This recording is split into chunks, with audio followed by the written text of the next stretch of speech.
Nosotros vamos a presentar el tema de la ley de ISR. Mi equipo está conformado por Esteban, Richie, Claudia, Jesús, Gregorio y yo, Michelle. Esperamos y les guste. Amiguitos, nosotros les vamos a platicar acerca de la ley de ISR, la ley del impuesto sobre la renta. Es el impuesto sobre la renta, grava el ingreso o renta de las personas. Las personas biológicas o físicas y las personas corporativas o morales están obligadas al pago del impuesto sobre la renta en los siguientes casos. Pongan atención.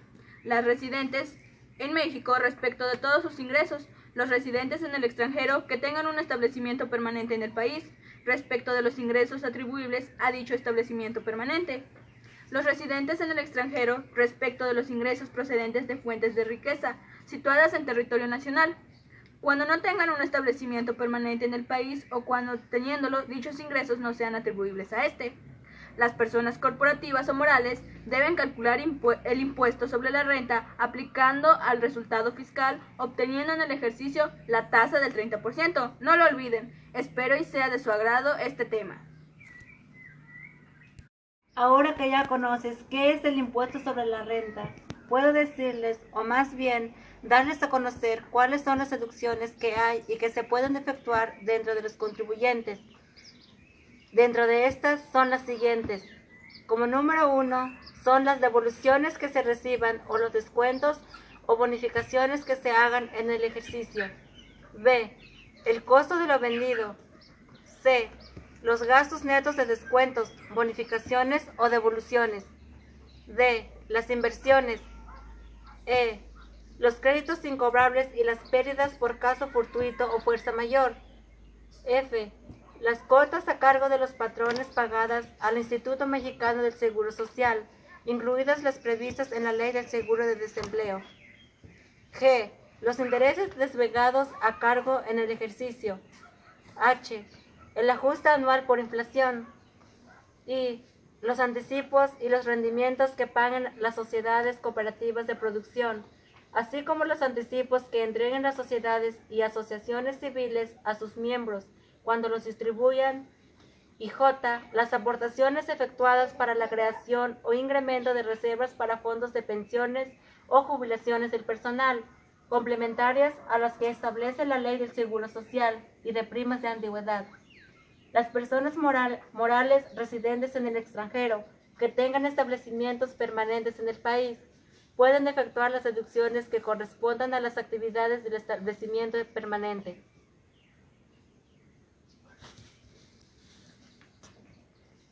De las deducciones. Estas son algunas de los muchos requisitos que deben de reunir las deducciones. Ser estrictamente indispensables para los fines de la actividad del contribuyente. Estar amparados con un comprobante fiscal. Estar debidamente registrados en contabilidad y que sean restados una sola vez. Los pagos que a la vez sean ingresos por salarios. Que en el caso de intereses por capitales tomados en préstamo, en los casos de asistencia técnica, cuando se trate de gastos de prevención social, tratándose de remuneraciones o empleados o a terceros, en el importe de mercancías, tratándose de gastos que conforme a la Ley General de Sociedades Cooperativas se generan como parte del Fondo de Prevención Social, el valor de los bienes que reciban los establecimientos permanentes ubicados en México, el costo de las mercancías que se anejan, los contribuyentes que celebren contratos de arrendamiento financiero y oponen por acumular como ingreso del ejercicio. Llevar un control de inventarios de mercancías, informar a las autoridades fiscales. Las personas morales deben llevar una cuenta de utilidad fiscal neta.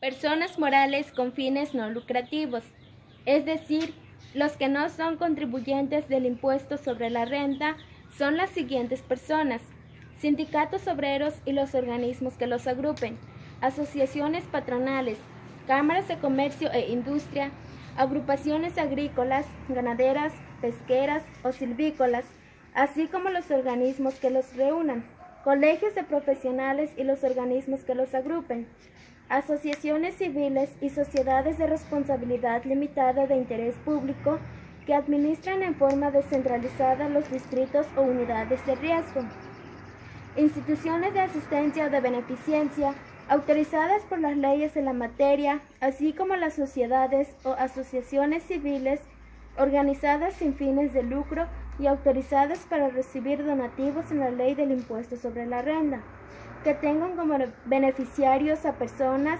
sectores y regiones de escasos recursos, que realicen actividades para lograr mejores condiciones y desarrollo a las comunidades indígenas, a los grupos vulnerables por edad, sexo o problemas de discapacidad, dedicadas a las siguientes actividades. Inciso A. La atención a requerimientos básicos de subsistencia en materia de alimentación, vestido o vivienda. La ayuda para servicios funerarios, orientación social, educación o capacitación para el trabajo, apoyo para el desarrollo de los pueblos y comunidades indígenas. Fomento de acciones para mejorar la economía popular. Sociedades cooperativas de consumo, organismos que conforme a la ley agrupen en las sociedades cooperativas, ya sea de productores o de consumidores. O sociedades civiles organizadas sin fines de lucro y autorizadas para recibir donativos dedicadas a las siguientes actividades, como el apoyo a las actividades de educación e investigación artística, el apoyo a las actividades de objetivos de los museos dependientes del Consejo Nacional para la Cultura y las Artes, asociaciones de padres de familia constituidas y registradas en términos de reglamento o de asociaciones de padres de familia de la Ley General de Educación, sociedades de gestión colectiva constituidas de acuerdo con la Ley Federal del Derecho del Autor, asociaciones o sociedades civiles organizadas con fines políticos o asociaciones religiosas constituidas con la formabilidad con la Ley de Asociaciones Religiosas y Culto Público, asociaciones o sociedades civiles que otorguen becas,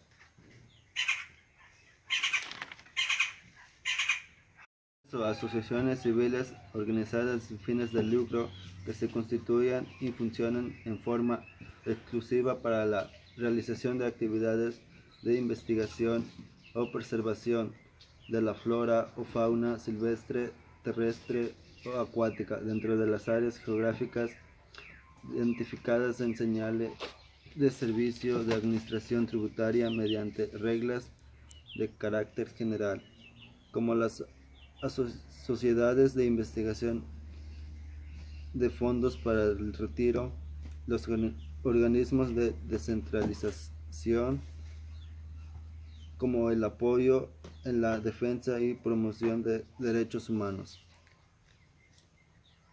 En personas biológicas o físicas.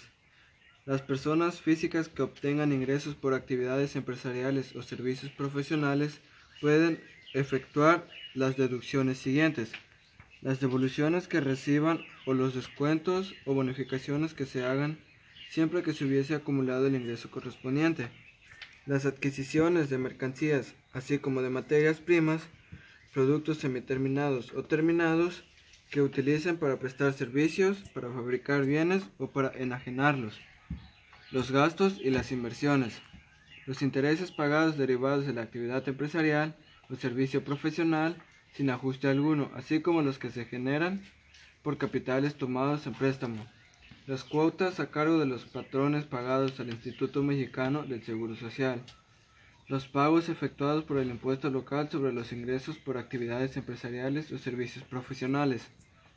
Los contribuyentes deben efectuar pagos provisionales mensuales a cuenta del impuesto del ejercicio, a más tardar el día 17 del mes inmediato posterior a aquel que corresponda al pago, mediante declaración que presentarán ante las oficinas autorizadas. Quienes el ejercicio obtengan en forma esporádica ingresos derivados de la prestación de servicios profesionales y no obtengan otros ingresos grabados. Deben cubrir como pago profesional o cuenta del impuesto anual el monto que resulte de aplicar la tasa de 20% sobre los ingresos percibidos sin deducción alguna.